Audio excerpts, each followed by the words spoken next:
ये जो मतलब हमारा ये जो फैमिली गैदरिंग्स वगैरह ये सब होती है, we should continue this till generation and I think all the generation should learn something from this. ये जो रिचुअल है ये जो है ये चलते रहना चाहिए।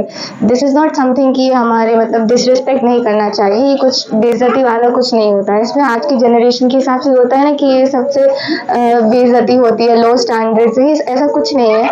इनफैक्ट ऐसे हमारे जो इंडियन कल्चर्स वगैरह ये सब पास आते हैं, पीपल कम्युनिकेट करते हैं, तो ये चीज़ सही रहती है।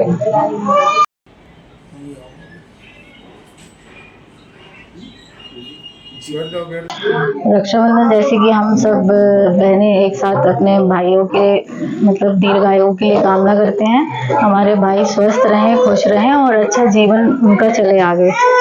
नई जनरेशन कहीं ना कहीं आने वाले त्योहारों को लेकर कहीं रुचि कम रख रही है, उसको लेकर क्या सोचते हैं? इसलिए ये जो होते हैं ना, जैसे हमारे फूफा जी बुआ जी ये सब कार्यक्रम करवा रहे हैं, तो इस प्रोग्राम से ही उनको सीख मिलती है। ऐसे हम लोग भी उनसे ही सीख रहे हैं कि इसको कैसे कंटिन्यू करना है, कैसे फॉलो करना है ये चीज़ें रक्षाबंधन, इसलिए तो ऐसे सीखते हैं बच्चे आगे।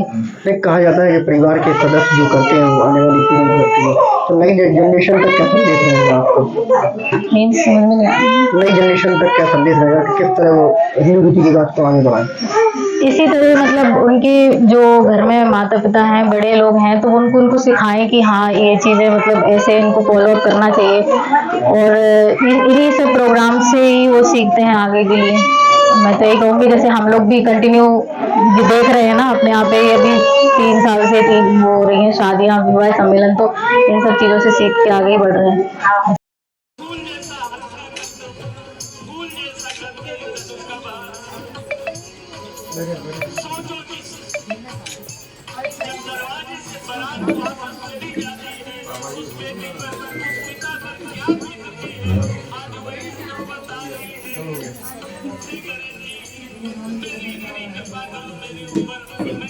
क्या उद्देश्य रहता है हर साल जो ऐसा कार्यक्रम करते हैं? बस उद्देश्य यही है, परम पिता परमात्मा के आशीर्वाद से हर वर्ष सौभाग्य प्राप्त हो रहा है, और उद्देश्य आत्मिक शांति मिलती है।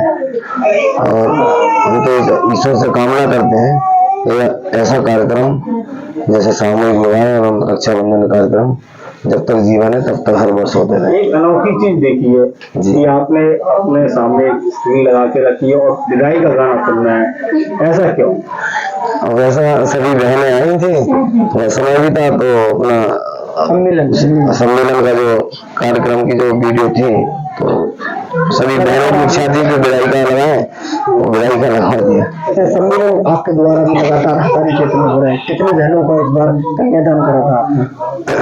जो 2022 में 5 कन्याओं से शुरू होके 23 में 13 कन्याओं का हुआ था, और दिसंबर 24 में 21 कन्याओं का हुआ था। आज कितने बहनों को राखी बंधी होगी?